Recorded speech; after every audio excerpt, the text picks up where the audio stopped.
Hello, നമസ്കാരം. എല്ലാവർക്കും ജാഷി വയനാട് സ്റ്റോറീസിലേക്ക് ഹൃദയപൂർവ്വം സ്വാഗതം. കേൾക്കൂ കേട്ടുകൊണ്ടേയിരിക്കൂ.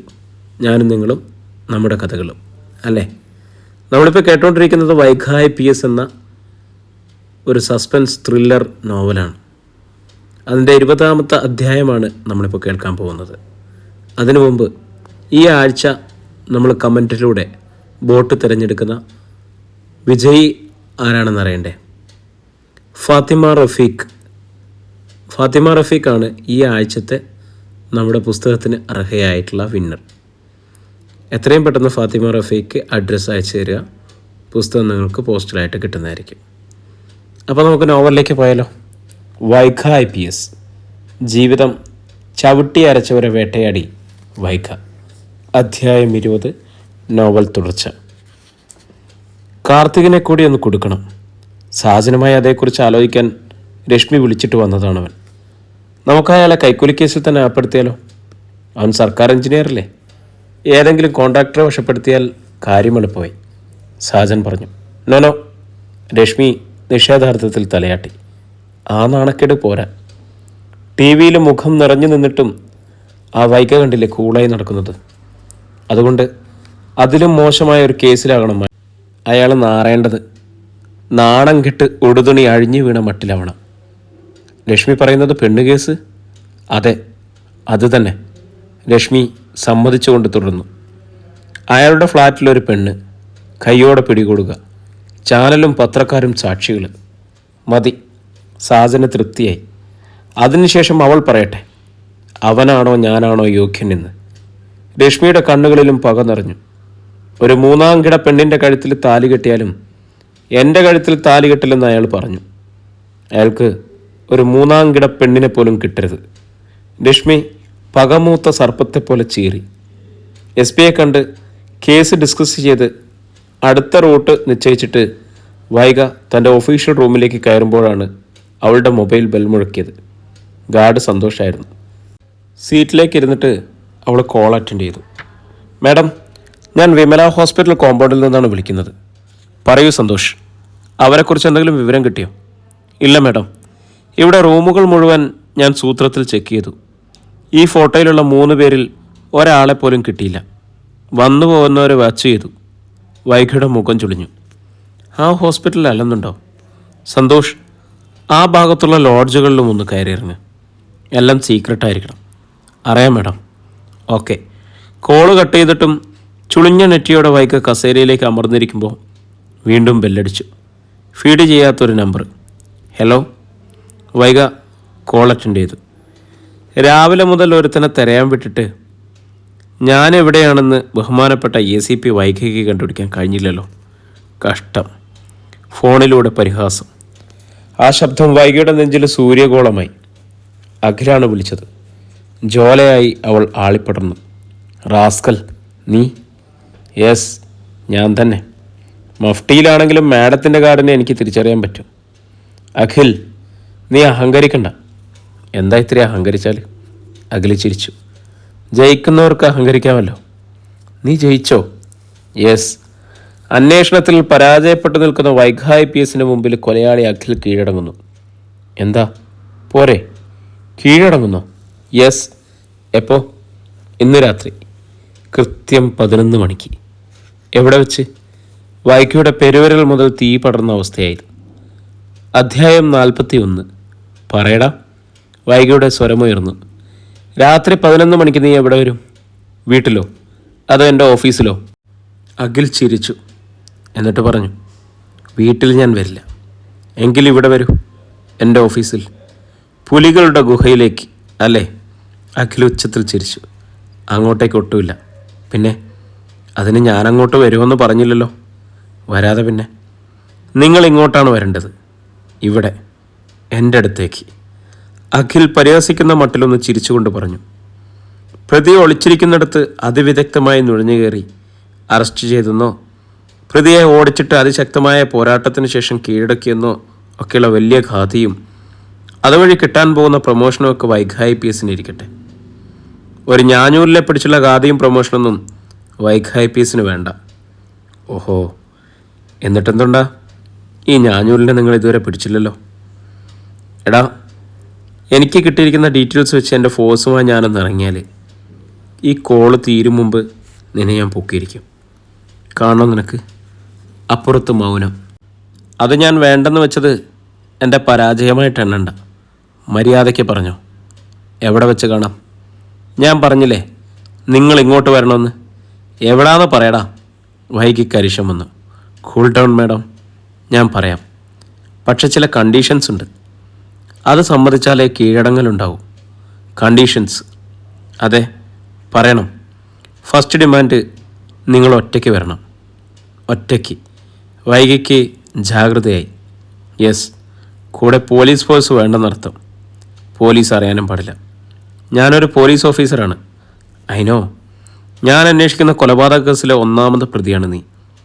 ഐനോ, അഖിൽ കൂളായി പറഞ്ഞു. എനിക്ക് മേലുദ്യോഗസ്ഥരും കീഴുദ്യോഗസ്ഥരുമുണ്ട്. അവരെ വിളിക്കാൻ പറ്റില്ല. ചുമ്മാ പേടിപ്പിക്കാതെ വൈക സാറേ, അഖിൽ തുടർന്നു. ഒളിച്ചില്ലെങ്കിൽ പിന്നെ മാഡത്തിൻ്റെ അറസ്റ്റിന്ന് നമ്മൾ തമ്മിൽ സംസാരിച്ചതും കാണാനുറച്ചതും എന്തുകൊണ്ട് മേലുദ്യോഗസ്ഥന്മാരും കീഴുദ്യോഗസ്ഥന്മാരും അറിഞ്ഞില്ല? വൈക ചമ്മലിൽ ഇമകൾ ഒന്നടച്ചു തുറന്നു. എന്നെ പിടികൂടുന്നതും അവരാരും അറിയരുതെന്ന് നിങ്ങൾ ആഗ്രഹിക്കുന്നു. നോ. യെസ് വൈക, നീ ആഗ്രഹിക്കുന്നത് എന്നെ നിനക്ക് മാത്രമായി കിട്ടണമെന്നാണ്. നിന്റെ അനിയത്തെ ഞാൻ ക്രൂരമായി കൊല ചെയ്തതിന് ഇഞ്ചിഞ്ചായി എന്നോട് പക വീട്ടണം, കൊല്ലണം. I am a correct? Vaiga പല്ലുപിടിച്ചു. ഞാനും അത് തന്നെ ആഗ്രഹിക്കുന്നു. പോലീസിൻ്റെ കയ്യിൽപ്പെടാതെ നിന്റെ കയ്യിലെത്താൻ. എന്നെ എന്ത് ചെയ്യണമെന്ന് തീരുമാനിക്കാനുള്ള അവകാശം നിനക്ക് മാത്രമായി ഞാൻ വിട്ടുതരുന്നു. കാരണം ചെറുപ്പത്തിൽ നമ്മൾ ഒരുപാട് കള്ളനും പോലീസും കളിച്ചിട്ടുള്ളതാണല്ലോ. അന്നെല്ലാം നിനക്ക് ഞാൻ കീഴടങ്ങി തന്നിട്ടുള്ളതും വടിയൊടിച്ച് നീ എന്നെ ശിക്ഷിച്ചിട്ടുള്ളതും ഞാൻ ഓർക്കുന്നു. ദയ അത് കണ്ട് മാറി നിന്ന് കരഞ്ഞിട്ടുണ്ട്. സെൻറ്റിമെൻറ്റ്സ് നമ്പറുകളിട്ട് കാട് കയറി തന്നെ തളർത്താനാണ് അവൻ്റെ പ്ലാൻ. വൈകിക്കിപ്പോൾ സെൻറ്റിമെൻറ്റ്സ് എന്ന വികാരമില്ലടാ. മനസ്സിലങ്ങനെ പറഞ്ഞുകൊണ്ട് വൈക തുറന്നു. ശരി, ഞാൻ പോലീസിൽ അറിയിക്കുന്നില്ല. പോരെ? ഓക്കെ. നെക്സ്റ്റ് കണ്ടീഷൻ, അഖിൽ പറഞ്ഞു. കണ്ടീഷൻ ഇനിയുണ്ടോ? ഉണ്ട്, കേൾക്കട്ടെ. നിങ്ങൾ വരുന്നത് പോലീസ് വണ്ടിയിലോ നിങ്ങളുടെ സ്വന്തം വണ്ടിയിലോ ആകരുത്. പിന്നെ ഒരു ടാക്സിയിലാകാം, അഖിൽ തുറന്നു. ഒരാളും നിങ്ങളുടെ വണ്ടി പോലും തിരിച്ചറിയരുത്. അതുകൊണ്ടാണ്. വൈകിയുടെ കണ്ണുകൾ കുറുകി. എങ്കിലും സമ്മതിച്ചു. ശരി, രാത്രി 11 മണിക്ക് വരേണ്ടത് മെഡിക്കൽ കോളേജിൽ. മെഡിക്കൽ കോളേജിലോ? അതെ, കുരിശുപള്ളി ജംഗ്ഷനിലെത്തിയാൽ മതി. സമ്മതം. അപ്പോൾ വരും. നീ സംശയിക്കണ്ട. പേടിയൊന്നുമില്ലല്ലോ? അവന് പരിഹാസം. പേടിയോ? എന്തിന്? അല്ല, ഞാനൊരു ക്രൂരനായ കൊലപാതകിയല്ലേ. ഒറ്റയ്ക്ക് എൻ്റെ അടുത്തേക്ക് വരാൻ സാമാന്യക്കാർ പേടിക്കണ്ടേ? വൈക സാമാന്യക്കാരി അല്ലല്ലോ അഖിൽ. കൊലയാളയെ പിടിച്ച് ചങ്ങലയിൽ പൂട്ടുന്നവളാണ്. നിന്നെപ്പോലൊരുത്തനെ ഞാൻ തന്നെ ധാരാളമാണ്. അപ്പോൾ രാത്രി പറഞ്ഞ സമയത്ത് പറഞ്ഞ സ്ഥലത്ത് നമ്മൾ കാണുന്നു.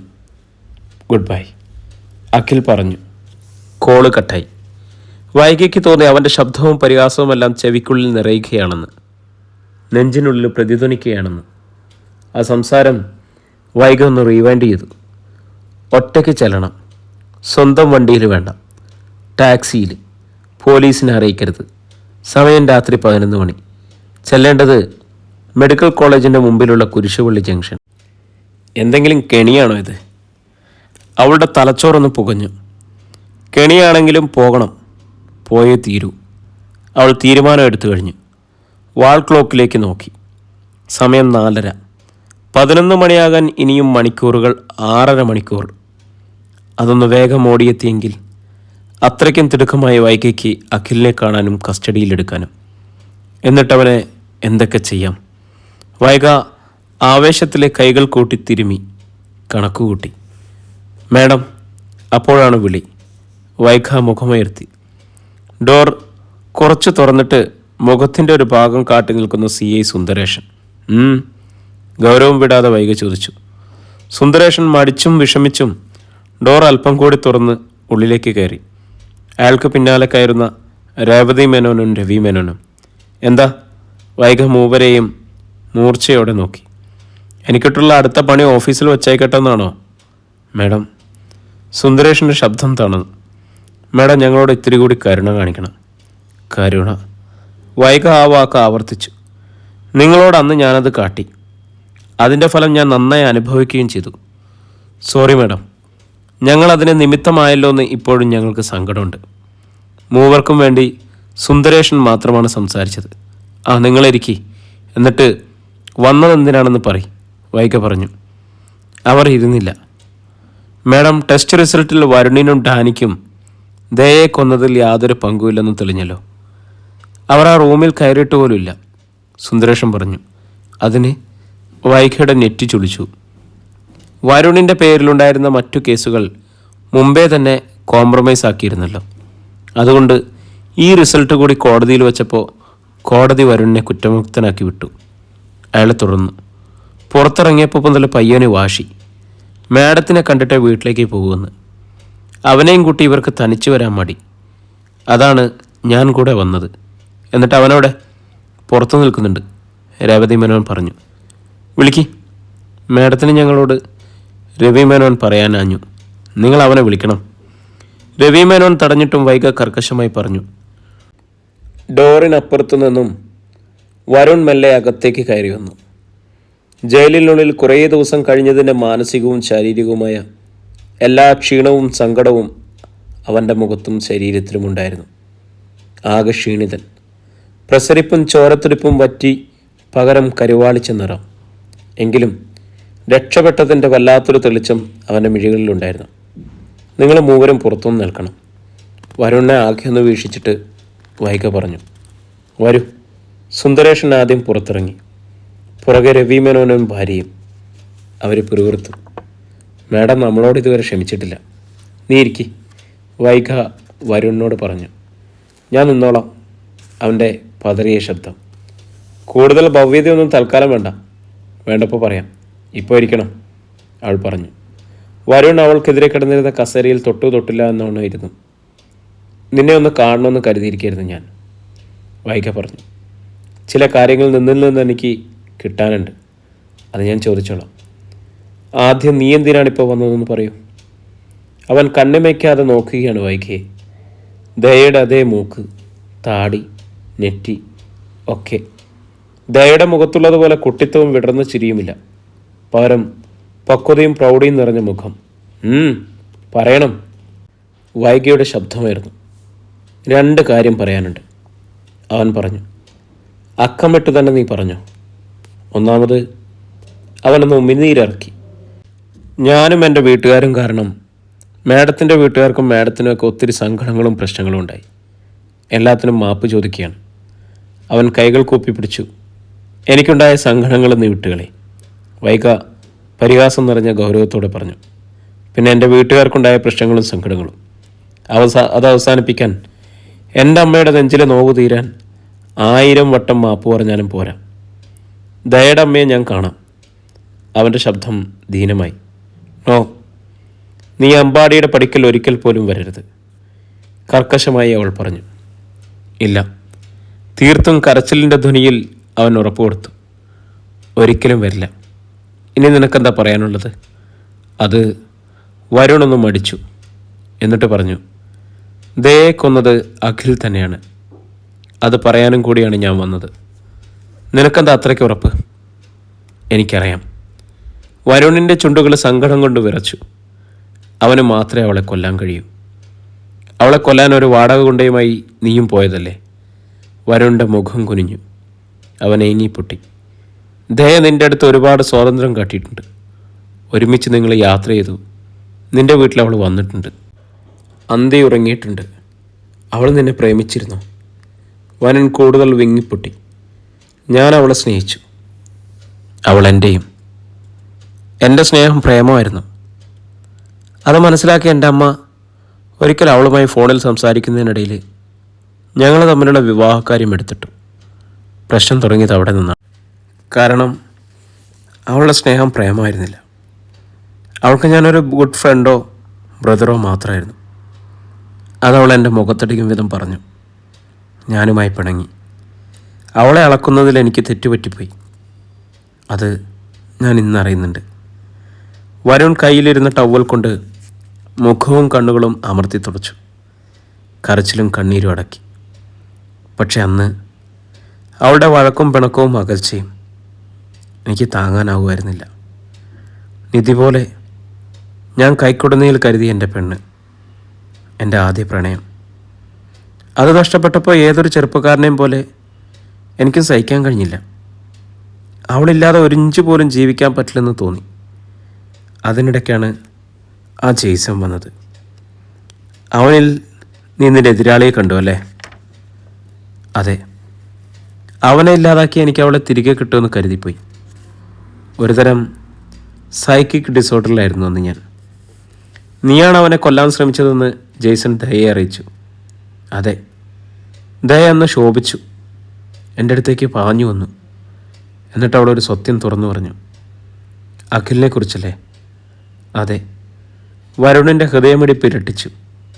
കണ്ണുകളിൽ ചുവപ്പ് പടർന്നു. അങ്ങനെ ഒരു കസിനെക്കുറിച്ച്, ഉഡ്ബിയെക്കുറിച്ച്. അവൾ ആദ്യമായിട്ടാണ് അങ്ങനെ പറയുന്നത്. അതോടെ അഖിലിനെ തകർത്ത അവളിൽ നിന്ന് അകറ്റാൻ നീ ഒരു ശ്രമം തുടങ്ങി. അതെ. വരുണിൻ്റെ ശബ്ദം താഴ്ന്നു. ഞാൻ അവൻ്റെ നമ്പർ കണ്ടെത്തി. എന്നിട്ട് അവനോട് മാത്രമല്ല, അവൻ്റെ പേരൻസിനോടും പറഞ്ഞു ദയ എൻ്റേതാണെന്ന്, ഞങ്ങൾ ഒരുമിച്ച് കഴിഞ്ഞിട്ടുണ്ടെന്ന്. റാസ്കൽ, നീ എന്താടാ പറഞ്ഞത്? വൈക ചാടി എണീറ്റ് മേശപ്പുറത്ത് ഇപ്പുറത്തെത്തി. അവൻ്റെ ഷർട്ടിൻ്റെ കോളറിൽ കൂട്ടിപ്പിടിച്ചു വരുത്തി. വരുൺ ഞെട്ടി എഴുന്നേൽക്കുകയായിരുന്നു. ഒരാനയുടെ കരുത്തുണ്ടായിരുന്നു അവളുടെ പിടുത്തത്തിന്. അവൻ കൈകൂപ്പി. ഞാൻ പറഞ്ഞുപോയി മാഡം, ഇത് സത്യമാണെങ്കിൽ കൊന്നുകളയൂ. ഞാൻ അവളെ എന്നവൻ എന്നോട് പറഞ്ഞു. അതുകൊണ്ട് എല്ലാം സത്യമാണെന്ന് അവനെ ധരിപ്പിക്കാൻ ഞാൻ പാടുപെട്ടു. അതിനുവേണ്ടി കുറേയേറെ കാര്യങ്ങൾ മാനിപ്പുലേറ്റ് ചെയ്തിട്ട് തന്നെ. പക്ഷെ എത്ര മാനിപ്പുലേറ്റ് ചെയ്താലും നീ പറഞ്ഞത് സത്യമല്ലല്ലോ. സത്യമാണെന്ന് അവൻ ധരിച്ചു. വരുണിൻ്റെ ശബ്ദം. അതുകൊണ്ട് പറഞ്ഞതുപോലെ അവൻ ചെയ്തു. അവളെ കൊന്നു. വരുൺ കിതച്ചു. അവളെ കൊല്ലാനുള്ള വാശിയിൽ ഞാൻ വന്നു. കൊല്ലാനുള്ള വാശിയിൽ അവനും വന്നു. ഞാൻ പരാജയപ്പെട്ടു. അവൻ വിജയിച്ചു. അതാണ് സത്യം. അതാണ് സത്യം. വൈകയ്ക്കതറിയാം. അവനിപ്പോൾ ഒളിവിലാണല്ലോ. അതെ. അവനൊരു സുഹൃത്തുണ്ട്, എല്ലാം അറിയുന്നവൻ, സഹീർ. ബാംഗ്ലൂരിൽ അവൻ്റെ റൂംമേറ്റ്. നമ്പർ ഞാൻ തരാം. സഹീറിനെ വിളിച്ച് ചോദിക്കുക. എല്ലാ വിവരവും കിട്ടും. സഹീറിൻ്റെ നമ്പർ എൻ്റെ കയ്യിലുണ്ട്. മാഡം, വരുണിൻ്റെ നോട്ടം ഒന്ന് കൊടുത്തു. അഖിലിനെ പിടികിട്ടിയാൽ ഒരു കാര്യം വ്യക്തമായി പറയണം. അവന് തെറ്റിപ്പോയി എന്ന്. ദയ അവനെ മാത്രമേ സ്നേഹിച്ചിട്ടുള്ളൂ എന്ന്. ഇനി അത് പറയുന്നത് എന്തിന്? അവൾ പോയില്ലേ? വൈകിയുടെ സ്വരം കെടുത്തു. അതെ, പോയി. അവനാണ് കൊന്നത്. പാവം ദയ. അവളെ കൊന്നതോർത്ത് സ്വയം ശപിച്ച് ശേഷിച്ച ജീവിതം മുഴുവൻ ജയിലിൽ ഹോമിക്കണം. വരുണിൻ്റെ സ്വരത്തിൽ പക നിറഞ്ഞു. ശബ്ദം കനത്തു. എങ്കിൽ ഹോമിക്കേണ്ടത് അവനല്ല, നീയാണ്. വൈക വിരൽ ചൂണ്ടി. ഞാനോ? അതെ, കൊന്നത് അവനാണെങ്കിലും അവനെക്കൊണ്ടത് ചെയ്യിച്ചത് നീയാണ്. അവളെക്കുറിച്ച് കള്ളം പറഞ്ഞു. പറഞ്ഞ കള്ളം സത്യമാകാനുള്ള തെളിവുകളുണ്ടാക്കി. അപ്പോൾ നീയാണ് യഥാർത്ഥ കുറ്റവാളി. അല്ലെന്ന് നെഞ്ചി കൈവച്ച് പറയാമോടോ നിനക്ക്? വൈകിയുടെ ശബ്ദമായിരുന്നു. വരുൺ കണ്ണുമിഴിച്ചു നിന്നു. ആ ചുണ്ടുകൾ വിറകൊണ്ടു. വൈകിയുടെ ഉയർന്ന ശബ്ദം കേട്ട് പുറത്തുനിന്ന് സുന്ദരേഷനും രവിമേനോനും രേവതി മേനോനും അകത്തേക്ക് ഓടിക്കയറി.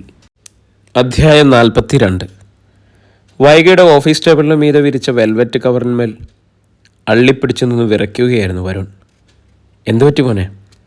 രേവതി മകൻ്റെ തോളിൽ കൈവച്ച് ആന്തലോടെ ചോദിച്ചു. അമ്മേ. വരുൺ അമ്മയുടെ നെഞ്ചിലേക്ക് വീണ് കരഞ്ഞു. എന്താ മേഡം ഉണ്ടായത്? എൻ്റെ മോൻ എന്തുപറ്റി? രവി മേനോൻ സങ്കടത്തോടെ ചോദിച്ചു.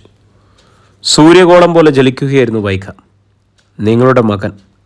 അവന് തൽക്കാലമൊന്നും പറ്റിയില്ല. പറ്റാൻ പോകുന്നതേയുള്ളൂ. അവൾ ശോഭിച്ച കടൽ പോലെ ഇളകി. അവൻ ദയയെ കൊന്നില്ല, പക്ഷെ കൊല്ലാൻ കൊലയാളിയുടെ കയ്യിൽ കത്തിവെച്ചു കൊടുത്തവനാണ്. രവി മേനോൻ അന്താളിച്ചു. ആ കുറ്റത്തിൽ നിന്നും അതിൻ്റെ ശിക്ഷയിൽ നിന്നും ഈ ജന്മം നിങ്ങളുടെ മകന് മോചനമില്ല. 10 മാസം ചുവന്നു നൊന്ത് പ്രസവിച്ച് പാലൂട്ടി താരാട്ടി വളർത്തിയ ഒരമ്മ കണ്ണീരോട് അമ്പാടിയിലുണ്ട് ആ അമ്മയുടെ ശാപം.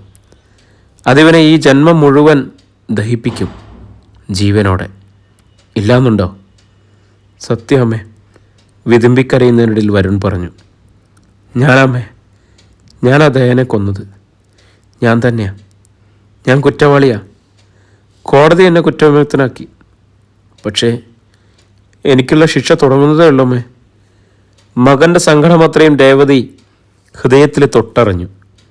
അവർക്ക് മനസ്സിലായി, ആറ്റുനോറ്റുണ്ടായ ഓമനിച്ചു വളർത്തിയ ഏക മകൻ്റെ ജീവിതം അഗ്നികുണ്ഡത്തിൽ ഹോമിക്കപ്പെട്ടു തുടങ്ങിയെന്ന്. വൈകുന്നേരം കാർത്തിക് ഓഫീസിൽ നിന്നും ഫ്ലാറ്റിലേക്ക് വന്നതാണ്. ഗ്യാരേജിൽ കാറ് പാർക്ക് ചെയ്തിട്ട് ലിഫ്റ്റിന് നേർക്ക് വരുമ്പോൾ സെക്യൂരിറ്റിക്കാരൻ അച്ചൻകുഞ്ഞ് പറഞ്ഞു, മുകളിൽ സാറിനൊരു വിസിറ്ററുണ്ട്. ആരാ? സാറിൻ്റെ ഫാദറാന്നാണ് പറഞ്ഞത്. അച്ഛൻ. കാർത്തിക് ഒരു കുതിപ്പിന് ലിഫ്റ്റിൽ കയറി. മുകളിലേക്ക് പൊങ്ങുമ്പോൾ അനുഭവപ്പെട്ടത് സന്തോഷമോ സങ്കടമോ. അച്ഛൻ വന്നിരിക്കുന്നു തന്നെ കാണാൻ. സ്റ്റെയർ കേസ് ലാൻഡിങ്ങിൽ നിന്നും ഉലാത്തുകയായിരുന്നു മജിസ്ട്രേറ്റ് വിനയചന്ദ്രൻ. സ്നേഹത്തോടെ വിനയത്തോടെ കാർത്തിക് അടുത്തിരുന്നു. അച്ഛൻ വന്നിട്ട് ഒരുപാട് നേരമായോ? ഇല്ല. വിജയചന്ദ്രൻ ചെറുതായി മന്ദഹസിച്ചു. കാർത്തിക് വേഗം കീയെടുത്ത് വാതിൽ തുറന്നു. അച്ഛൻ വരൂ, അത്തിരിക്കാം. വിജയേന്ദ്രൻ അകത്ത് കയറി. ഉൾവശം ചുറ്റും അയാളുടെ മിഴികൾ സഞ്ചരിച്ചു. ഇരിക്കച്ച. വില കൂടിയ സോഫ സെറ്റിയിലേക്ക് അവൻ വിരൽ ചൂണ്ടി. അയാൾ ഇരുന്നില്ല. അമ്മയെ കൂടി കൊണ്ടുവരാമായിരുന്നില്ലേ? അവളവിടെ ഉണ്ടല്ലോ. പിന്നെ നമ്മളിപ്പോൾ ഒന്ന് വീട്ടിലേക്ക് പോവുകയല്ലേ? എന്തിന്? നമ്മൾ വീട്ടിലേക്ക് പോവുകയോ? കാർത്തിക അമ്പരുന്നു. അതെ, ഒറ്റയ്ക്കുള്ള നിൻ്റെ താമസം മതി. അത്യാവശ്യ സാധനങ്ങൾ എന്തെങ്കിലും ഉണ്ടെങ്കിൽ എടുക്കാം. എന്നിട്ട് ഇത് പൂട്ടിയിറങ്ങാം. യാതൊരു ഭാവഭേദവുമില്ലായിരുന്നു വിജയചന്ദ്രന്. പൂട്ടാനോ? അതെ, നല്ല സെൻട്രലാണ് ഈ ഫ്ലാറ്റ്. തൽക്കാലം റെൻറ്റിന് കൊടുക്കാം. നല്ല വില കിട്ടുമ്പോൾ മറിച്ച് വിൽക്കുകയുമായി ചെയ്യാം. പോരെ? കാർത്തികിൻ്റെ നെറ്റി ചുളിഞ്ഞു. വരൂ പോകാം. അയാൾ വാതുക്കലേക്ക് നീങ്ങിക്കഴിഞ്ഞു. അച്ഛാ, അവൻ വിളിച്ചു. അയാൾ നിന്നു. ഞാനന്ന് അച്ഛനോട് വഴക്കിട്ട് പോകുന്നത് എന്തിനാണെന്ന് അച്ഛന് ഓർമ്മയുണ്ടോ? ഉണ്ട്. ആ IPS കാരിയെ വിവാഹം ചെയ്യുന്നത് സംബന്ധിച്ചിടോ? അവളെ നീ ഉപേക്ഷിച്ചില്ലേ? പിന്നെന്താ ആ കാര്യം പറയുന്നത്? അവളെ ഞാൻ ഉപേക്ഷിച്ചെന്ന് ആര് പറഞ്ഞു? കാർത്തികിൻ്റെ ഹൃദയമിടിപ്പ് ഉച്ചത്തിലായി. പിന്നെ ഉപേക്ഷിക്കാതെ? വിജയചന്ദ്രൻ പുച്ഛിച്ചു. കൈക്കൂലി കേസിൽപ്പെട്ട് ജയിലിലായതും ആ നാട്ടക്കഥ പത്രത്തിലും ചാനലിലൊക്കെ വന്നത് നീ അറിഞ്ഞില്ലേ? അറിഞ്ഞു. ആ നാട്ടക്കഥ സത്യമല്ലെന്നേ ഉള്ളൂ. വാർത്ത പത്രത്തിലും ചാനലും ഉണ്ടായിരുന്നു. തിരുത്ത്. അതവളുടെ മുഖം വെളുപ്പിക്കാൻ പോലീസിൻ്റെ ഒത്തുകളി. അച്ഛനൊരു മജിസ്ട്രേറ്റാണെന്ന് പലപ്പോഴും മറക്കുന്നു. കാർത്തിക് വിരൽ ചൂണ്ടി. നീ വരുന്നോ അല്ലയോ? വിജയേന്ദ്രന് അരിശം വന്നു. ഞാൻ വരില്ല. എടാ, വിജയചന്ദ്രൻ ശോഭിച്ചു. ഒരു പേരുദോഷവുമില്ലാത്ത ഒരു പെണ്ണ് നീ എത്ര ആട്ടിയാറ്റിയിട്ടും സ്നേഹത്തോടെ പറ്റിച്ചേർന്ന് നിൽക്കുന്നു. ആ രശ്മി പാവം, അച്ഛനില്ലാത്ത കുട്ടി. അവളുടെ ശാപം നിനക്കുണ്ടാകരുത്. കാർത്തിക് ജാഗരൂകനായി. നീ ചെല്ലുന്നതും കാത്തു നിൽക്കുകയാണ് അവൾ. നീ ഒറ്റയ്ക്ക് ഇവിടെ താമസിക്കുന്നതിൽ ഏറ്റവും വലിയ സങ്കടം അവൾക്കാണ്. അപ്പോൾ ഈ അച്ഛൻ്റെ വരവിനും പിന്നിൽ അവളാണല്ലേ? കാർത്തിക് ചോദിച്ചു. അതെ, വിജയേന്ദ്രൻ തുടർന്നു. എന്നെ നിർബന്ധിച്ച് വിടുകയായിരുന്നു അവൾ. നീ തിരിച്ചു വന്നേ പറ്റൂ. അവൾക്ക് വേണ്ടി. ഞാൻ വരേണ്ടത് അച്ഛന് വേണ്ടിയല്ലേ? അമ്മയ്ക്ക് വേണ്ടിയല്ലേ? അവൾക്ക് വേണ്ടി ആവുന്നത് എങ്ങനെയാ? അതെ, ഇല്ല, അങ്ങനെ ഒരു വരവുണ്ടാവില്ല ഇനി ഈ ജന്മത്തിൽ. കാർത്തിക്, എൻ്റെ ക്ഷമയ്ക്കൊരു അതിരുണ്ട്. വിജയചന്ദ്രൻ്റെ ശബ്ദം കനത്തു. അച്ഛൻ വന്നപ്പോൾ ഞാൻ ആശിച്ചു, സന്തോഷിച്ചു, അച്ഛൻ്റെ സ്നേഹം ഓർത്ത്. പക്ഷേ ഇത് സ്നേഹമല്ല, തോൽപ്പിക്കലാണ്. അവൾക്ക് വേണ്ടിയിട്ട്. കാർത്തികിൻ്റെ ശബ്ദവും കനത്തു. ഇടയ്ക്ക് കയറി കഥ മാറ്റി എന്തൊക്കെയോ കളി അവൾ നടത്തിയാലും അച്ഛൻ അറിഞ്ഞോളൂ, കാർത്തികിന് ഒറ്റ ലക്ഷ്യമുള്ളൂ. ആ ലക്ഷ്യത്തിൽ രശ്മി എന്ന പെണ്ണില്ല. എടാ, വിജയചന്ദ്രൻ മകനെ കടന്നു പിടിച്ചു. അവൻ്റെ ഷർട്ടിൽ പിടിച്ചുലച്ചു. ഞാൻ പറഞ്ഞാൽ നീ അനുസരിക്കില്ല അല്ലേ? നീ വരില്ല അല്ലേ? അയാളുടെ മിഴികളിൽ കനലെരിഞ്ഞു. നിന്നെയും കൊണ്ടേ ഞാൻ പോകും. കാർത്തിക് ശബ്ദിച്ചില്ല. അച്ഛൻ്റെ പിടുത്തം വിടുവിക്കാൻ ശ്രമിച്ചില്ല. ഒരേ നില. പക്ഷെ അവൻ്റെ മിഴികളിൽ നിഷേധത്തിൻ്റെ കനലെരിയുന്നത് വിജയചന്ദ്രൻ കണ്ടു. അയാൾ മെല്ലെ പിടിവിട്ടു. ശോഭത്തോടെ തിരിഞ്ഞു നടന്നു വാതിൽക്കലേക്ക്. വാതിൽക്കൽ നേരെ ചെന്നപ്പോൾ മകനു നേരെ നോക്കി അയാൾ ശപിച്ചു. തന്തയെ ധിക്കരിക്കുന്ന ഒരു മകനും ഗുണം പിടിച്ചിട്ടില്ലടാ, അത് നീ മറക്കണ്ട. കാർത്തിക് അപ്പോഴും ശബ്ദിച്ചില്ല. വിജയേന്ദ്രൻ കലിയോടെ ഇറങ്ങിപ്പോയി. ശാപം ഹൃദയത്തിൽ ഏറ്റുവാങ്ങുമ്പോഴും കാർത്തികിനു മുമ്പിൽ രശ്മിയുടെ മുഖമായിരുന്നു. പരിഹസിക്കുന്ന മുഖം, തന്നെ ക്രൂരമായി കുത്തി മുറിവേൽപ്പിച്ച് വേട്ടയാടുന്ന ആ മുഖം. കാർത്തിക ആ നിമിഷത്തിൽ തീരുമാനിച്ചു, വൈകിയെ കരവലയത്തിൽ ഒതുക്കിക്കൊണ്ട് അവൾക്ക് മുന്നിലൊന്ന് നിൽക്കണം. ഒരിക്കലും മാത്രം, അവളുടെ കരണത്തടിക്കുന്നത് പോലെ. എനിക്ക് മോളെ ഒരുപാട് ഇഷ്ടമായി. ശോഭ രശ്മിയുടെ മുടിയിൽ തഴുകി താടിയിൽ പിടിച്ചു വരുത്തിയിട്ട് ആ മുഖത്തേക്ക് നോക്കി പറഞ്ഞു, വൈകിക്ക് മുന്നേ നിന്നെ കണ്ടിരുന്നെങ്കിൽ എൻ്റെ മോൻ നിൻ്റെ കഴുത്തിൽ അന്നേ താലി കെട്ടിയനെ. ചന്ദ്രാലയത്തിലായിരുന്നു രശ്മി. വിജയചന്ദ്രൻ കാർത്തികനെയും തിരിച്ചു വിളിച്ചു കൊണ്ടുവരാൻ പോയി എന്നറിഞ്ഞപ്പോൾ ചെന്നതാണ് അവൾ.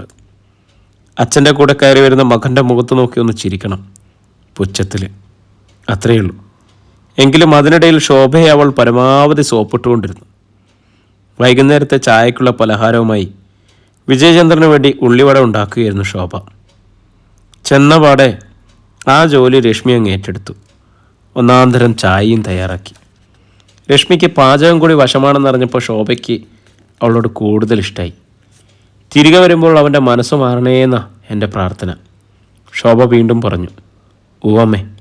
രശ്മി ഉറപ്പ് കൊടുത്തു, തീർച്ചയായും കാർത്തികിൻ്റെ മനസ്സ് മാറും. എനിക്ക് അത്രയ്ക്ക് ഉറപ്പില്ല മോളെ. ശോഭയ്ക്ക് സങ്കടമായി. അച്ഛൻ്റെ സ്വഭാവം തന്നെയാണ് മകനും. ഒരു കാര്യം തീരുമാനിച്ച് ആദ്യമേ തന്നെ ഇങ്ങനെ കടിച്ചു തൂങ്ങിക്കിടക്കും, നീറിനെ പോലെ. ചത്താലും കടിവിടില്ല. അത് സത്യമാണെന്ന് രശ്മിക്ക് മനസ്സിലായിട്ടുണ്ട്. അങ്ങനെ ഇങ്ങനെയൊന്നും കാർത്തികിൻ്റെ മനസ്സിളകില്ല. വരട്ടെ, നോക്കാം, അവൾ മനസ്സിൽ പറഞ്ഞു. ചായയും ഉള്ളിവടയും ടേബിളിലേക്ക് മാറ്റുമ്പോൾ കൃത്യം വിജയചന്ദ്രനെ കാറ് മുറ്റത്തെത്തി. എന്താ അവർ വന്നു. പ്രായം മറന്ന് ശോഭ വാതുക്കലേക്ക് കുതിച്ചു ചെന്നു. കാറിൻ്റെ ഡോർ തുറന്നിറങ്ങിയത് ഭർത്താവ് മാത്രം. അവനെന്തേ എൻ്റെ മോൻ? ശോഭയ്ക്ക് കരച്ചിൽ വന്നു. അവൻ വന്നില്ലേ? ഇല്ല. ശോഭയ്ക്ക് നെഞ്ചു വിങ്ങി. ഈ അമ്മ ഇവിടെ കാത്തിരിക്കാന്ന് പറഞ്ഞിട്ട് എൻ്റെ മോൻ വന്നില്ലേ? വിജയേന്ദ്രന് അരിശം വന്നു. എൻ്റെ മോൻ? ആരുടെ മോൻ? അവനെ തന്തയും തള്ളയില്ല, അവൾ മാത്രമേ ഉള്ളൂ. അവളെ മാത്രം മതി അവന്. ഇപ്പോഴും അവനങ്ങനെ തന്നെ പറഞ്ഞോ?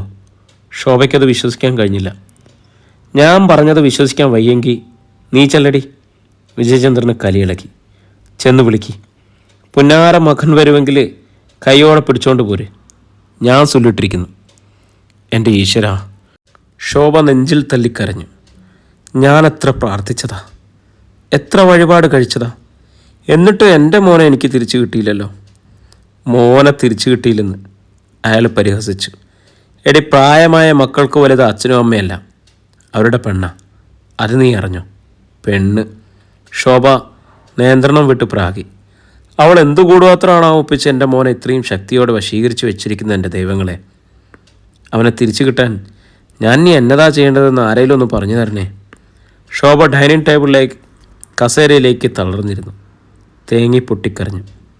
വിജയചന്ദ്രൻ അമർഷത്തോടെ ചായ വലിച്ചു കുടിച്ചു കപ്പ് ശബ്ദത്തോടെ ടേബിളിൽ വെച്ചു. എന്നിട്ട് ഉള്ളിവട തൊട്ടുപോലും നോക്കാതെ തൻ്റെ ഓഫീസ് റൂമിലേക്ക് കയറിപ്പോയി. വിജയചന്ദ്രൻ്റെ കാർ ശബ്ദം കേട്ടപ്പോൾ തന്നെ കിച്ചണിലേക്ക് പിൻവലിഞ്ഞ രശ്മി അതോടെ രംഗത്തെത്തി. അമ്മേ. കരയുന്ന ശോഭയെ അവൾ താങ്ങി നെഞ്ചോട് ചേർത്തു. ശോഭയുടെ നിറഞ്ഞൊഴുകുന്ന കണ്ണുകൾ അവൾ തൻ്റെ സാരിയുടെ മുന്താണി വെച്ച് നീട്ടി തുടച്ചെടുത്തു. അവൻ വന്നില്ല മോളെ. ശോഭ വീണ്ടും കരഞ്ഞു. എൻ്റെ എല്ലാ പ്രതീക്ഷയും തെറ്റി. എൻ്റെ പ്രതീക്ഷ തെറ്റിയിട്ടില്ല അമ്മേ. വെറുതെ മോളെ, നീ ഇനി അവനെ കാത്തിരിക്കണ്ട. എനിക്ക് കാത്തിരിക്കാൻ എൻ്റെ ഈ ജന്മത്തിൽ എനിക്ക് ഈ ഒറ്റ ആളേ ഉള്ളൂ അമ്മേ. രശ്മി വീണ്ടും പറഞ്ഞു. നിൻ്റെ ഈ സ്നേഹം അവൻ അറിയുന്നില്ലല്ലോ മോളെ. അറിയും. കാർത്തിക് തിരിച്ചു വരും, അമ്മ വിചാരിച്ചാൽ. രശ്മി പറഞ്ഞു. ഞാനോ? അതെ, ഒരമ്മ വിചാരിച്ച ഏത് വശീകരണ കൂടോത്രം തട്ടി മാറ്റിയിട്ട് മകനെ രക്ഷിച്ചെടുക്കാൻ കഴിയും. കഴിഞ്ഞില്ലെങ്കിൽ പിന്നെ ഒരമ്മ എങ്ങനെ പിന്നെ അമ്മയാകും അമ്മേ? ശോഭയുടെ നെഞ്ചിൽ ആ വാക്കുകൾ തറച്ചു. ഉത്തേജക മരുന്ന് കഴിച്ചതുപോലെ അവർ കണ്ണീരടക്കി എഴുന്നേറ്റു. നീ എന്താ മോളെ പറയുന്നത്? അങ്കിള് പറഞ്ഞതൊക്കെ ഞാൻ കേട്ടു. അങ്കിള് പറഞ്ഞ ഒരു കാര്യത്തിന് ഞാൻ അടിവരയിട്ടു. അവൾ പറഞ്ഞു, എന്താ അത്? അമ്മ ചെന്ന് വിളിക്കാൻ, പുന്നാര മകനെ കൈയോടെ പിടിച്ചുകൊണ്ട് പോരാൻ. അതിന് ഞാൻ ചെന്ന് വിളിച്ചാൽ അവൻ വരുമോ? വരാതെ. എന്നിട്ട് അവൻ്റെ അച്ഛൻ്റെ കൂടെ വന്നില്ലല്ലോ. അതാണ് അച്ഛനും അമ്മയും തമ്മിലുള്ള വ്യത്യാസം. അച്ഛന് നേടാൻ കഴിയാത്ത പലതും മക്കളിൽ നിന്നും അമ്മയ്ക്ക് നേടാനാവും, രശ്മി പറഞ്ഞു. ശോഭം ഇഴിച്ചു നോക്കി. കരഞ്ഞിട്ട്. രശ്മി മന്ദഹസിച്ചു. മകൻ്റെ മുമ്പിൽ കരയാൻ ഒരമ്മയ്ക്കേ കഴിയൂ. അമ്മയുടെ കണ്ണീരിനെ, ഹൃദയനൊമ്പരത്തെ മറികടക്കാൻ ഏത് മകനാ കഴിയുക? പറയമ്മേ. ശരിയാ, ശോഭ പറഞ്ഞു. വിജയേട്ടനെ തനിച്ച് വിടണ്ടായിരുന്നു. നയവും മയവും ഇല്ല. വെട്ടൊന്ന് മുറി രണ്ട്. കലിതുള്ളി ഇങ്ങ് പോരും. ഞാൻ കൂടി പോയിരുന്നെങ്കിൽ എൻ്റെ മോൻ വന്നേനെ. ഞാൻ ചെന്ന് അവൻ്റെ മുമ്പിൽ കരഞ്ഞു വിളിച്ചാൽ അവൻ വരും, എനിക്ക് ഉറപ്പാ. അമ്മ പോണം. രശ്മി ധൈര്യം കൊടുത്തു. ഇവിടെ വന്നിട്ട് വേണം അടുത്ത അടവെടുക്കാൻ. എന്തടവ്? ശോഭ നോക്കി. പട്ടിണി. 18ാമത്തെ അടവാണത്. രശ്മി ചിരിച്ചു. എല്ലാവരും ചെയ്യുന്ന അടവ്. എല്ലാവരും ജയിക്കുന്നതും ഈ അടവിലാണ്. വൈകിയെ കൈയൊഴിക്കണം. എന്നിട്ട് ഞാനുമായുള്ള വിവാഹത്തിന് സമ്മതിക്കണം. ആ ഒറ്റ ഡിമാൻഡ് അമ്മ വയ്ക്കണം. ശോഭയ്ക്കും തോന്നി അത് നല്ല മാർഗമാണെന്ന്. തൻ്റെ മകൻ വീഴും, കാർത്തിക് വീഴും. രശ്മി ആവർത്തിച്ചു. പെറ്റമ്മയുടെ പട്ടിണിക്ക് മീതെ ഒരു മകനും മറ്റൊരു ജയം ഉണ്ടാവില്ല. അമ്മയുടെ മകനും അങ്ങനെ തന്നെ തോറ്റുതരും. പോരെ, നീ വന്നത് നന്നായി മോളെ. എനിക്കീ ബുദ്ധി നേരത്തെ ഉണ്ടായില്ല. ശോഭ വാത്സല്യത്തോടെ രശ്മിയുടെ കവിളിൽ വീണ്ടും തലോടി. ഞാൻ ഇനിയും വരും. അമ്മയ്ക്കിനിയും ബുദ്ധി പറഞ്ഞു തരും. പോരെ. രശ്മി ശോഭയുടെ കയ്യിൽ പിടിച്ച് ഉറപ്പ് കൊടുത്തു.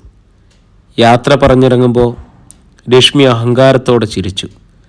വൈക നിലവിളക്കം പിടിച്ച് വലതുകാലം വെച്ച് നിന്നെ ഞാൻ ഈ വീടിൻ്റെ അകത്ത് വയറ്റില്ല. അതിനുവേണ്ടി എന്ത് കളിയും കളിക്കും. ഇനിയും പകിട ഉരുട്ടും. അസ്തമയ സൂര്യൻ കലക്ട്രേറ്റിൻ്റെ പിന്നിലെ മരംകൂട്ടങ്ങൾക്കപ്പുറത്ത് മറിഞ്ഞിട്ട് ഒരുപാട് സമയമായി. കലക്ട്രേറ്റിലെ ചില ഓഫീസുകളിൽ ഇപ്പോഴും ലൈറ്റുണ്ട്. വൈക വാൾ ക്ലോക്കിലേക്ക് നോക്കി. സമയം 7:30. അഖില് പറഞ്ഞ സമയം 11 ഇനിയുമുണ്ട് 3.5 മണിക്കൂർ. സമയം ഇന്ന് ഒച്ചിൻ്റെ വേഗതയിലാണെന്ന് തോന്നി അവൾക്ക്. അവൾ എഴുന്നേറ്റു. പുറത്തേക്ക് വന്നു. വീട്ടിലെത്തണം. ഈ യൂണിഫോം മാറ്റണം. വേറെ വേഷം ധരിച്ച് വേണം പോകാൻ. മുറ്റത്തേക്കിറങ്ങി കാറെടുക്കാൻ ഗാരേജിലേക്ക് നീങ്ങുമ്പോൾ പെട്ടെന്ന് അവൾക്ക് മുന്നിൽ ഒരു കാറ് ബ്രേക്ക് ഇട്ടു.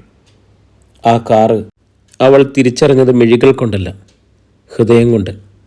മാരുതി സ്വിഫ്റ്റ് ആയിരുന്നത്, കാർത്തികിൻ്റെ. സ്തംഭിച്ചു നിന്നുപോയി അവൾ. ഒരു പോലീസ് ഓഫീസറാണെന്ന് പോലും മറന്നിട്ട്. വെറും ഒരു സ്ത്രീയെപ്പോലെ, വെറും കാമുകയായി. ശബ്ദം തൊണ്ടയിലില്ല, നാവിലില്ല. പക്ഷെ ഹൃദയം വെമ്പുന്നു. കാർത്തിക് എന്നൊന്ന് വിളിക്കാൻ മനസ്സിലെങ്കിലും. കാർത്തിക് ചില്ല് താത്തിയത് സാവധാനമാണ്. ഇവിടെ ഉണ്ടെന്നും പോയിട്ടില്ലെന്നും ഓഫീസിൽ വിളിച്ച് ഉറപ്പുവരുത്തിയിട്ട് വന്ന് ഞാൻ കാത്തു നിന്നതാണ്, ഒന്ന് കാണാൻ തന്നെ. മെല്ലെയാണ് കാർത്തിക് സംസാരിച്ചത്. അവൾ ശബ്ദമില്ലാതെ നിന്നു. കണ്ണുമയ്ക്കാതെ കണ്ടു. ഉപേക്ഷിക്കപ്പെട്ടവനാണ്. തിരിച്ചെടുക്കുമോ എന്നറിയില്ല. എന്നാലും എനിക്ക് കാണാതിരിക്കാൻ വയ്യ, ഉപേക്ഷിക്കാനും വയ്യ. ആ സങ്കടം വൈകിയുടെ നെഞ്ചിനുള്ളിലെ സങ്കടക്കണ്ണീരായി തടം കെട്ടി. ഒന്നായ വഴിയിൽ പെട്ടെന്ന് ഒരാളെ ഉപേക്ഷിക്കുമ്പോൾ ഈ പോലീസുകാരുടെ നെഞ്ചും കീറിപ്പൊളിഞ്ഞു. ചോര വാർന്നു. വൈക തുടർന്നു. മറ്റൊരു ജീവൻ രക്ഷിക്കാനായി എൻ്റെ സ്വപ്നങ്ങൾ ഹോമിച്ചുകൊണ്ടുള്ള ത്യാഗം. പക്ഷേ ഇപ്പോൾ ഞാൻ തിരിച്ചറിയുന്നു, ആ ത്യാഗം അവൾ അർഹിക്കുന്നില്ലെന്ന്. അതുകൊണ്ട് ഞാൻ സ്വാർത്ഥമായി ഒരാളുടെ ജീവരക്ഷയ്ക്ക് വേണ്ടിയായാൽ പോലും ഇനി ഈ കൈത്താങ്ങ് എനിക്ക് നഷ്ടപ്പെടുത്താനാവില്ല. അവൾ ആ കാറിൻ്റെ ഡോറിൽ തൊട്ടു നിന്നു. ഈ ലോകം മുഴുവൻ ഈ പ്രേമരംഗം കണ്ടാലും എനിക്കൊന്നുമില്ലെന്ന മട്ടിൽ. ആവൂ. കാർത്തിക് കൈകൂപ്പി. ആശ്വാസമായി. അവൾ ചിരിച്ചു. ചിരിക്കുമ്പോഴും അവളുടെ മിഴിയോരങ്ങൾ മുറ്റത്തെ വൈദ്യുതി പ്രഭയിൽ തിളങ്ങുന്നവൻ കണ്ടു. അത് സന്തോഷാശ്രുവാണ്. താൻ വീട്ടിലേക്ക് ഇറങ്ങിയതാ? കാർത്തിക് ചോദിച്ചു. അതെ. അതിനു മുമ്പ് ഒരു ടാക്സി നോക്കണമായിരുന്നു, വിശ്വസ്തനായ ഒരു ഡ്രൈവറെയും, അവൾ പറഞ്ഞു. ഒന്ന് ആലോചിച്ചിട്ട് വൈക തുറന്നു. പക്ഷേ ഇപ്പോൾ തീരുമാനിച്ചു, ടാക്സി വേണ്ട, ഈ മാരുതി ഷിഫ്റ്റ് മതി. കടമായിട്ട്. കാറ് മാത്രമല്ല, ഡ്രൈവറേയും തരാം. വിശ്വസ്തനാണ്. കാർത്തിക് സ്വന്തം നെഞ്ചിൽ തൊട്ട് ഊറിച്ചിരിച്ചുകൊണ്ട് പറഞ്ഞു. വൈക ഒരു നിമിഷം ആലോചിച്ചു. എന്തുകൊണ്ട് കാർത്തികിനെ കൂടെ കൂട്ടിക്കൂടാ? ഓക്കെ, ഡ്രൈവറും പോര്. ബാറ്റ് എത്രയാണെന്ന് പറഞ്ഞാൽ മതി. പറയുന്നില്ല, ഈടാക്കും ഞാൻ. എപ്പോൾ? തരം കിട്ടിയ. അവൾ പുഞ്ചിരിച്ചു. ആകട്ടെ, എവിടേക്കാണ് യാത്ര? അത് പറയാം. യാത്ര ഇന്ന് തന്നെയാ.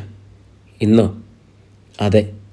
രാത്രി കൃത്യം 10:30 ഈ ഡ്രൈവർ വണ്ടിയുമായി അമ്പാടിയുടെ ഗേറ്റിങ്ങിലെത്തുക. റൂട്ട് അപ്പോൾ പറയാം. റൈറ്റ്? റൈറ്റ്. ഇരുവരും പിരിഞ്ഞു. രാത്രി കൃത്യം 10:30 കാർത്തികിൻ്റെ സ്വിഫ്റ്റ് അമ്പാടിയുടെ ഗേറ്റിന് വെളിയിലെത്തി നിന്നു. വൈക അത് കണ്ടു. കൊലയാളിയായ അഖിലിനെ പിടികൂടാനുള്ള എല്ലാ തയ്യാറെടുപ്പോടും കൂടി വൈക അപ്പോൾ തൻ്റെ മുറിക്കുള്ളിൽ നിന്നും പുറത്തേക്ക് വന്നു കഴിഞ്ഞിരുന്നു. അധ്യായം 43. ബ്രൗൺ നിറമുള്ള ഒരു ഒഴുക്കൻ ചുരിദാറായിരുന്നു വൈകയുടെ വേഷം. മുടി നന്നായി ചീകി പിന്നോട്ടൊതുക്കി ക്ലിപ്പ് ചെയ്ത് വെച്ചിരിക്കുന്നു. ചെറിയ വാനിറ്റി ബാഗ് കൈത്തണ്ടയിൽ. നീ ഇതെങ്ങോട്ടാ മോളെ ഈ അസമയത്ത്? വൈകിയ ആവേശത്തെ കണ്ടപ്പോൾ ഹാളിലെ സെറ്റിയിൽ ചാഞ്ഞു കിടക്കുകയായിരുന്ന ദേവിക പടഞ്ഞണിഞ്ഞിട്ടു. ഈശ്വരിയുമുണ്ട് അരികിൽ. TV ഓണാക്കി വെച്ചിട്ടുണ്ട്. പക്ഷെ അതിനു മുമ്പിലിരുന്ന് ഇഷ്ടപ്പെട്ട സീരിയൽ കാണാൻ മത്സരിച്ചും ചാനൽ മാറ്റി ചെറിയ കുട്ടികളെപ്പോലെ ബഹളം വയ്ക്കുന്ന പഴയ സ്വഭാവം ഇപ്പോൾ രണ്ടാൾക്കുമില്ല. TV-യിലേക്ക് ശ്രദ്ധിക്കുന്നുണ്ടോ എന്ന് പോലും സംശയം. അല്ല, നേരാണല്ലോ. നീ ഇപ്പോൾ ഇതെങ്ങോട്ടാ? ഈശ്വരിയും ചിരിച്ചു.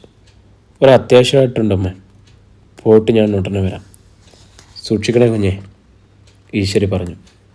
ഈ വീടിന് ആകെ ഗ്രഹപ്പഴക്കാലോ. എല്ലാവരും സൂക്ഷിക്കണം. ഞാൻ സൂക്ഷിച്ചോളാം അച്ഛമ്മേ. നീ ഒറ്റയ്ക്കാണോ പോകുന്നത്? ദേവിക ചോദിച്ചു. അല്ല, പുറത്ത് വണ്ടി വന്നിട്ടുണ്ട്. അവൾ ഇറങ്ങിക്കഴിഞ്ഞു. രാത്രിയിലും പാതിരാത്രിയിലുള്ള ഡ്യൂട്ടി.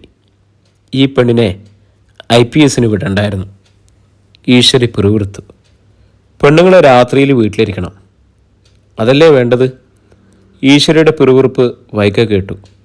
അവൾ ഊറിച്ചിരിച്ചുകൊണ്ട് ഗേറ്റിങ്ങിലേക്ക് ചെന്നു. കാർത്തിക് കാറിൻ്റെ മുണ്ടോർ തുറന്നു. എതിരെ വീടിൻ്റെ ഗേറ്റിനപ്പുറത്തു നിന്നും സാംകുട്ടി എത്തി നോക്കുന്നത് വൈക കണ്ടു. താൻ നേരിട്ട് ഇയാളെ ഇതുവരെ ചോദ്യം ചെയ്തില്ലല്ലോ എന്നോർത്ത് അവൾ കാറിനുള്ളിലേക്ക് കടന്നിരുന്ന് ഡോറ് വലിച്ചെടുത്തു. കാറ് നീങ്ങി. എവിടേക്കാണ് ഈ ഉല്ലാസയാത്ര? കുറച്ച് നീങ്ങിയപ്പോൾ കാർത്തിക് ചോദിച്ചു.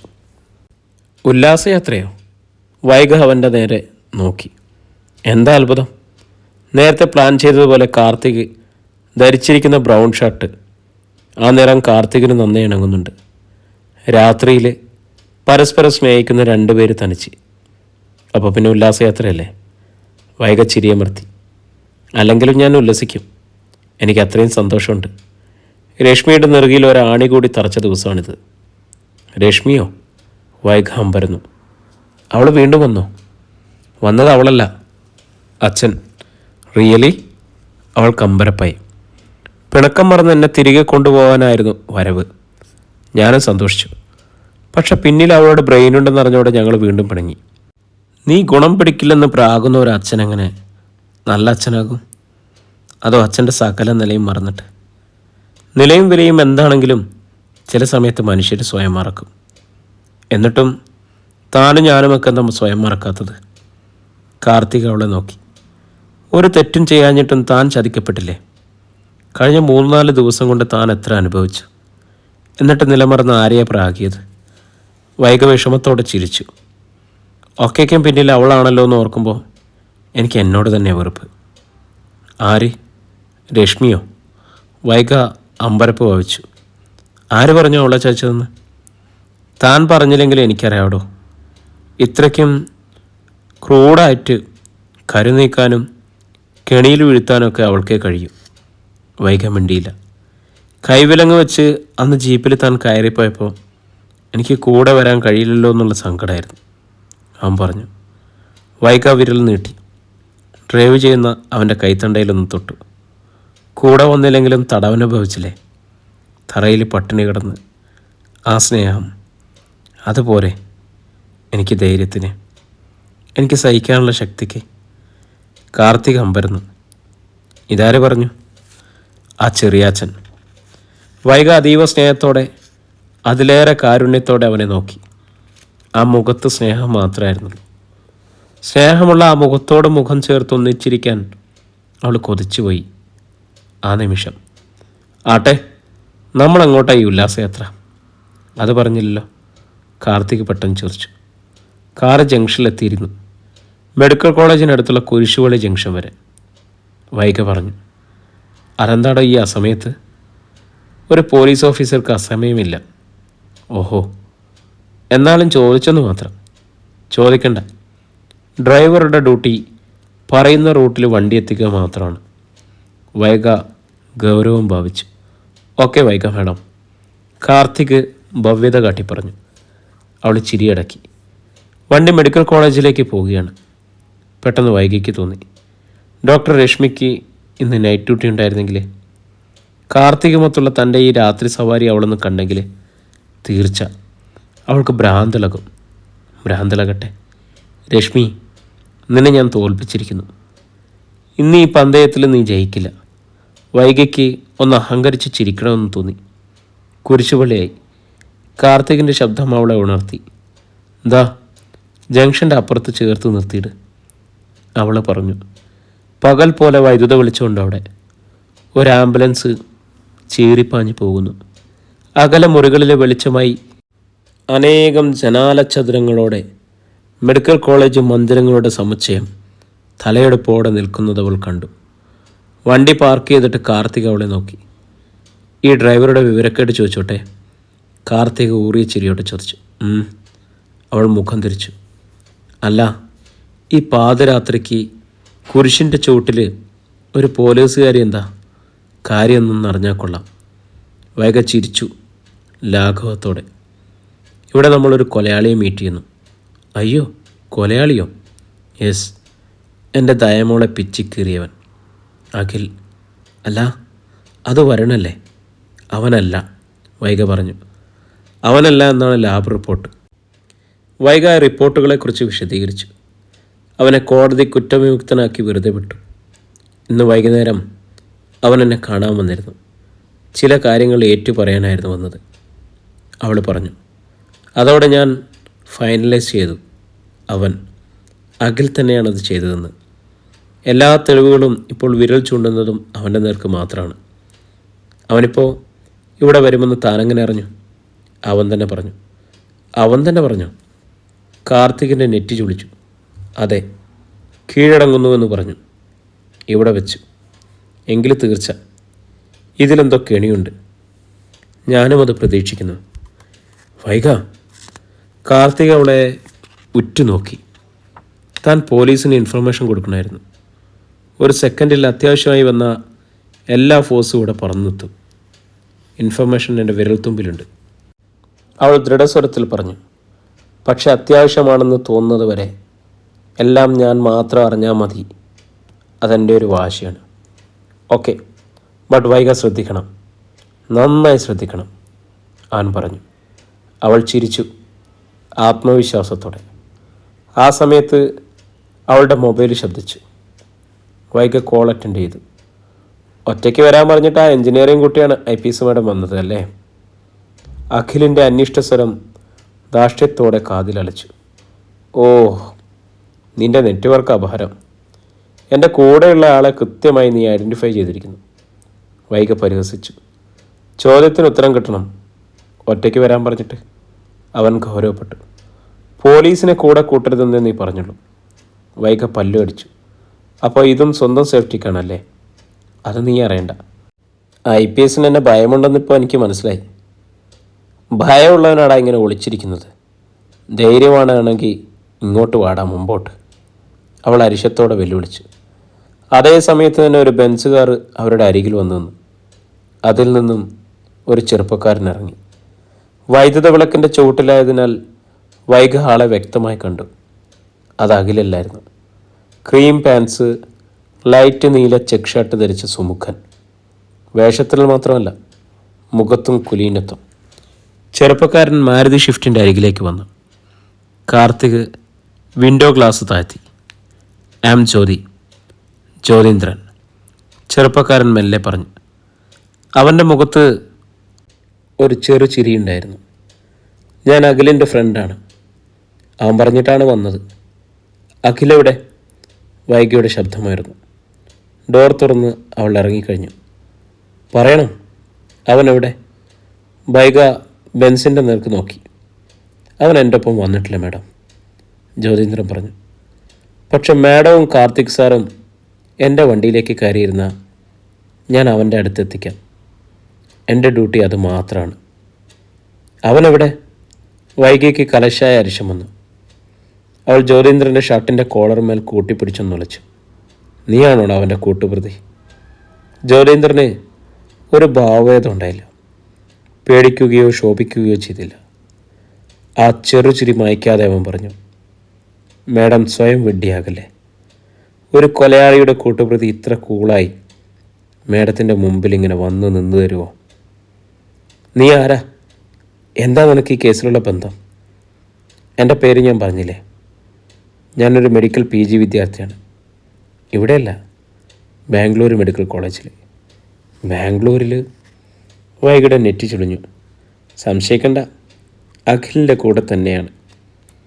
അവൻ കൂടുതൽ വിനയത്തോടെ അവളോടുള്ള ബഹുമാനം ഒട്ടും കുറയ്ക്കാതെ പറഞ്ഞു. മാഡം പ്ലീസ്, ഈ വണ്ടിയിലേക്കൊന്ന് കയറിയിരിക്കണം. വൈഗ അവൻ്റെ കണ്ണുകളിലേക്ക് തറപ്പിച്ചൊന്ന് നോക്കി. പിന്നെ ഒരു നിമിഷം ആലോചിച്ചു. ഇല്ല, പിന്നോട്ടേക്കില്ല. എന്നിട്ട് കാർത്തികിൻ്റെ മുഖത്തേക്ക് നോക്കി. പോകാം, അവൾ പറഞ്ഞു. പോകാം, കാർത്തിക് സമ്മതിച്ചു. അവൻ വണ്ടി ലോക്ക് ചെയ്ത് ഇറങ്ങി. വിനയത്തോടെ ജ്യോതീന്ദ്രൻ ബെൻസിൻ്റെ ഡോറ് തുറന്നു കൊടുത്തു. ഇരുവരും കയറിയിരുന്നു. ജ്യോതീന്ദ്രൻ കാറ് സ്റ്റാർട്ട് ചെയ്തു. ഡ്രൈവിങ്ങിലായിരുന്നു പിന്നീട് ജ്യോതീന്ദ്രൻ്റെ ശ്രദ്ധ. ഒരക്ഷരം പോലും സംസാരിച്ചില്ല. വൈകിയോ കാർത്തികോ പിന്നെ ഒന്നും ചോദിച്ചതുമില്ല. ബെൻസ് നീങ്ങിയതും ഗാന്ധിനഗർ ജംഗ്ഷനിലേക്ക്. അവിടെ നിന്ന് MC റോഡിലേക്ക് ഇറങ്ങി വടക്കോട്ട് ഏറ്റുമാനൂർ റൂട്ടിലേക്ക്. ബെൻസ് പെട്ടെന്ന് തിരിഞ്ഞു കയറിയത് മാതാവ് ഹോസ്പിറ്റലിലേക്ക്. ഗ്യാരേജിൽ വണ്ടി നിന്നു. ഇറങ്ങും മേഡം. ഭവ്യത വിടാതെ ജ്യോതീന്ദ്രൻ വീണ്ടും ഡോറ് തുറന്നു പിടിച്ചു. ഇറങ്ങണം സാർ, കാർത്തികിനോടും പറഞ്ഞു. ഇരുവരും ഇറങ്ങി. കണ്ണുകളൊന്ന് കുറുകിയതല്ലാതെ വൈഗ ഒന്നും ചോദിച്ചില്ല. ജ്യോതീന്ദ്രനെ ഇരുവരും പിന്തുടർന്നു. അവൻ മെയിൻ എൻട്രൻസിലൂടെ ലിഫ്റ്റിൻ്റെ നേർക്കാണ് നീങ്ങിയത്. വൈഗയ്ക്ക് മനസ്സിലായി, രേണുക ആൻറ്റി വിമല ഹോസ്പിറ്റലായിരുന്നില്ല. താൻ തിരയേണ്ടിയിരുന്നതും അവിടെയല്ല, ഇവിടെയാണ്. സ്വിച്ച് ഓഫായ മൊബൈലിൻ്റെ പരിധി തപ്പി താൻ നടന്നു. അതായിരുന്നു അഖിലിൻ്റെ ലക്ഷ്യം. അവൻ്റെ കുറുക്കൻ ബുദ്ധി അപാരം. ലിഫ്റ്റിൽ നിന്നും അവർ ഇറങ്ങിയതും 4ാം നിലയിലേക്കാണ്. എല്ലാ വരാന്തയിലും പകൽ പോലെ വൈദ്യുതി വെളിച്ചമുണ്ട്. രാവേറെ ചെന്നതിനാൽ അവിടെയൊന്നും ആളനക്കമില്ല. ജ്യോതീന്ദ്രൻ ചെന്നു നിന്നത് വരാന്തയുടെ അങ്ങേ അറ്റത്താണ്. ആ റൂമിൻ്റെ വാതിൽക്കൽ അവൻ നിന്നു.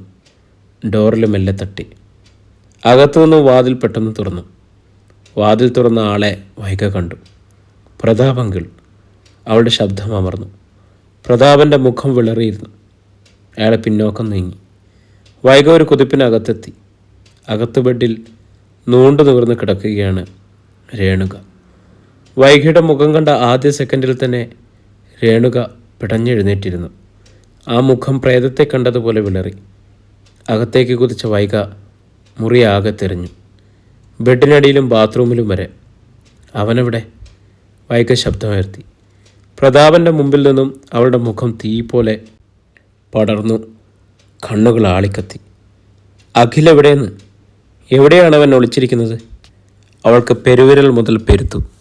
അത് ഹോസ്പിറ്റലാണെന്ന് നോക്കിയില്ല, രോഗിയാണെന്ന് ശ്രദ്ധിച്ചില്ല. വെട്ടിത്തിരിഞ്ഞവൾ രേണുകയെ കടന്നു പിടിച്ചു. എവിടെ എവിടെ അവൻ? വിളിക്ക്, സെക്കൻഡിൽ എനിക്ക് അവനെ കാണാം. നീ അവനെ ഉപദ്രവിക്കും, രേണുക വിറയലോടെ പറഞ്ഞു. വൈഗ രേണുകയെ ബലമായി വലിച്ച് ബെഡിൽ നിന്നിറക്കി. എന്നിട്ട് രോക്ഷത്തോടെ പറഞ്ഞു, ഉപദ്രവിക്കുകയല്ല, കണ്ടാലുടനെ കെട്ടിപ്പിടിച്ചൊരു ഉമ്മ കൊടുക്കും. അവൾ ശബ്ദം അമർത്തി. അത്രയ്ക്ക് മഹത്തായ കാര്യമല്ല അവൻ ചെയ്തു വച്ചിരിക്കുന്നത്. 1 അല്ല 100 ഉമ്മ കൊടുക്കാൻ ഞാൻ. രേണുകയുടെ മുഖം ദീനമായി. പ്രതാപൻ്റെയും. ദയമോളെ കൊന്നിട്ട് വന്നപ്പോൾ നിങ്ങൾ രണ്ടാളും അവന് കൂട്ടുനിന്നു. അവനെ ഒളിപ്പിച്ചു, രക്ഷിക്കാൻ നോക്കി. നിങ്ങളോട് ഒട്ടും ഞാൻ ക്ഷമിക്കില്ല. വൈഗ ഇരുവരെയും തറപ്പിച്ച് നോക്കി. ആദ്യം ലോക്കപ്പിലിടുന്നത് നിങ്ങളായിരിക്കും. മാഡം, പിന്നിൽ നിന്നും ജ്യോതീന്ദ്രൻ വിളിച്ചു. U shut up. വൈഗ ജ്യോതീന്ദ്രൻ്റെ നേർക്ക് തിരിഞ്ഞ് മിണ്ടരുതെന്ന് കാട്ടി ചുണ്ടത്ത് ചൂണ്ടുവിരൽ മുട്ടിച്ചു. അവളുടെ മുഖത്ത് ക്രൗര്യം, കണ്ണുകളിൽ തീയി. ജ്യോതീന്ദ്രൻ പകച്ചു. കാർത്തികയുടെ ആ വിശ്വരൂപം ആദ്യം കാണുകയായിരുന്നു. അയാളും അമ്പരന്നു. മാഡം, പകച്ച ഭാവം മാറ്റി ജ്യോതീന്ദ്രൻ വീണ്ടും ഭവ്യതയോടെ പറഞ്ഞു. അഖിൽ ഈ റൂമിലല്ല. മാഡം എന്നോടൊപ്പം വരണം പ്ലീസ്. വൈഗ അവൻ്റെ ഷർട്ടിൻ്റെ കോടലിൽ കടന്നു പിടിച്ച് ഒലച്ചുകൊണ്ട് ശോഭിച്ചു. എവിടെയെന്ന് കാട്ടിത്തടാ. ഇനിയും ഈ ചവിട്ട് നാടകം നടത്തിയ ഈ ഹോസ്പിറ്റലിൽ പോലീസ് വളയും. Mind it. വൈഗ തന്നെ ജ്യോതീന്ദ്രൻ്റെ വാതിക്കലേക്ക് ബലമായി നയിച്ചു. ഇരുവരും പുറത്തിറങ്ങി. ജ്യോതീന്ദ്രൻ വഴികാട്ടി. വൈഗ അവനിൽ നിന്നുള്ള പിടിവിട്ടുമില്ല. വരാന്തയിലൂടെ ചെന്ന് ജ്യോതീന്ദ്രൻ ചെന്ന് നിന്നത് ICUവിൻ്റെ മുമ്പിൽ. ICUവിൻ്റെ വാതിൽ തുറക്കപ്പെട്ടു. ഓഹോ, അവൻ രോഗം അഭിനയിച്ച് ICUവിൽ ഒളിഞ്ഞു കിടക്കുകയാണല്ലേ. ഞാൻ ഈ ഹോസ്പിറ്റലിൽ തന്നെ പൂട്ടിക്കും. വൈഗ ജ്യോതീന്ദ്രനെ വിട്ട് അകത്തേക്ക് പാഞ്ഞു. ഹലോ, കേട്ടുകൊണ്ടിരിക്കുമ്പോൾ ഒരു ഹലോ അല്ലേ. അപ്പോൾ നമ്മുടെ നോവൽ ഇവിടെ തുടരുകയാണ് കേട്ടോ. ഇതിൻ്റെ അടുത്ത ഭാഗമായിട്ട് അടുത്ത ദിവസം എന്തായാലും എത്തും. പ്രിയമുള്ളവരെ, നിങ്ങളെല്ലാവരും കേൾക്കണം. പിന്നെ കമൻറ്റും ലൈക്കും ഷെയറും ഒക്കെ ആയിട്ട് കൂടെ ഉണ്ടാവണം. അപ്പോൾ വീണ്ടും കാണാമെന്നുള്ള പ്രതീക്ഷയിൽ നിങ്ങളുടെ സ്വന്തം ജാഷി വയനാട്.